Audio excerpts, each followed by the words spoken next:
जय जगन्नाथ जय मातारिणी मु सूर्य आपण समस्त को स्वागत करुच्ची दि उत्कल न्यूज चैनल ओडिशा को। आज हूँ 27 एप्रिल 2026 सोमवार। चलतु जाना आज मुख्य गुरुत्वपूर्ण 10टी खबर। प्रथम खबर, प्रचंड ताती आश्वस्ति देव कालबैशाखी वर्षा। आ 2 दिन पर राज्य में कालबैशाखीर संभावना रहुछि। 28 रु आसंता 2 तारिख जाए कालबैशाखी वर्षा होइपारे।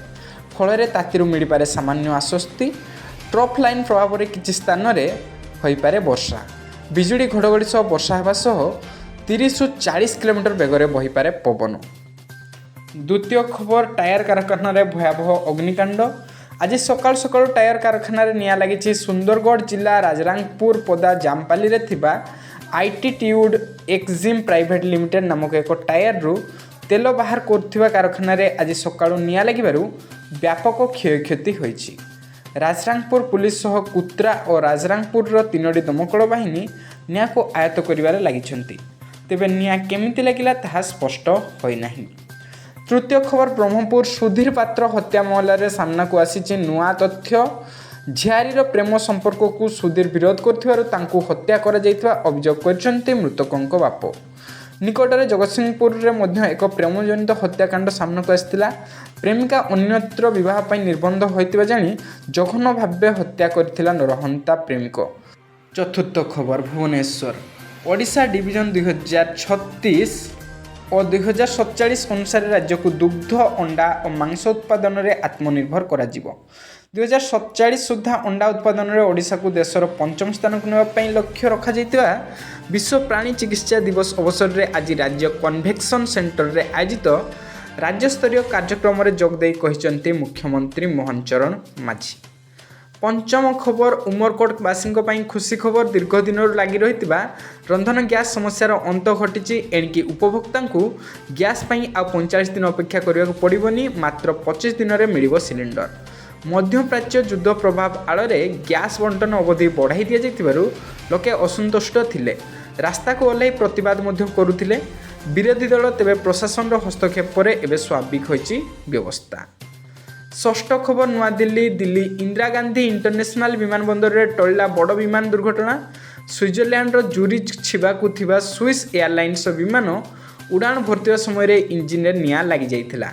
विमान इंजिन निया लगी जानिबा परे यात्री माने भयभीत हो जाइथिले। यात्री माने भयर चित्कार करथिले। विमान रे मोट 228 जन यात्री एवं 4 जन शिशु थिले। घटना रे 6 यात्री आहत होइतिबा एबे जणा पड़िछि। सप्तम खबर, नवा दिल्ली पेटीएम पेमेंट्स बैंक रो लाइसेंस निकट में भारतीय रिजर्व बैंक रद्द करिछि। तेबे एही बैंक रे जमाकारी माने एबे भी 800 कोटी टंका पड़ी रहिछि। एथिरे 400 कोटी टंका अचल अकाउंट रे थिबा बेले आ 400 कोटी टंकार केही दाबीदार नाहंती। अतीतरे टंका उठाई नेबाकू किंबा ट्रांसफर कर नेबाकू बैंक पक्षरु एकाधिक सुजोग दिया जाइथिले मध्य ए क्षेत्र में सेतेटा सफलता मिली नाही। नियम पालन न करिया फल एही बैंक विरोध में रिजर्व बैंक प्रथम 2022 मसीह कार्यानुष्ठान नेबा आरंभ करथिला। अष्टम खबर, नवा दिल्ली मध्यप्राच्य चलथिबा युद्ध समेत हरमुज प्रणाली में जहाज चलाचल बाधाप्राप्त होगा एवं औषधित तेल दर उच्च स्तर रहिबा भारतर अर्थनीति को विपद में पकईछि। औषधित तेल दर उच्च स्तर रहिबा फल मुद्रास्फीति टंकार विनिमय मूल्य एवं चलती खाता उपरे चाप संभावना सृष्टि करछि बोली यूनियन बैंक ऑफ इंडिया एहार रिपोर्ट रे दर्शाइछन्ति। नवम खबर, नवा दिल्ली केंद्र गृह मंत्रालय पूर्वतन क्रिकेटर और राज्यसभा सांसद हरभजन सिंह को नहीं बड़ निष्पत्ति पंजाब सरकार द्वारा सुरक्षा प्रत्याहार करा जाइछि। किछि घंटा पर केंद्र सरकार हरभजन सिंह को सीआरपीएफ सुरक्षा एवं प्रदान करछन्ति। हरभजन को दिल्ली और पंजाब उभय 2टी स्थान में केंद्र सुरक्षा बल और सीआरपीएफ कमांडो तांको सुरक्षा एवं मुतयन रहिबे। दशम खबर, नवा दिल्ली बेंगालुरु बाहरिबे अनुप्रवेशकारी। पश्चिमबंग निर्वाचन प्रचार बेले केंद्र गृहमंत्री अमित शाह कहते एक बड़ घोषणा। अमित शाह कहते जे मे 5 तारिख पर आम पूरा पश्चिमबंग जन जन करी सबू अनुप्रवेशकारी को चिन्हट करी बाहर करूँ। से आहरी मध्य कहते जे यही अनुप्रवेशकारी माने आम युवक मान चाकरी छड़ाई नौचंती एवं गरीबों को राशन मध्य खाउछंती। यह सहित मु सूर्य दि उत्कल न्यूज मुख्य 10टी खबर को एट समाप्त करुअछि। जदि आम भिडियोटी आपन को भल लगी थाए तेबे निश्चय भाव में लाइक शेयर एंड सब्सक्राइब करेंगे। कमेंट करने को जमार भूलिए नहीं। ଆପଣଙ୍କର ଛୋଟ ଛୋଟ କମେଣ୍ଟ ଆମକୁ ଆଗକୁ ବଢ଼ିବାରେ ପ୍ରେରିତ କରୁଅଛି।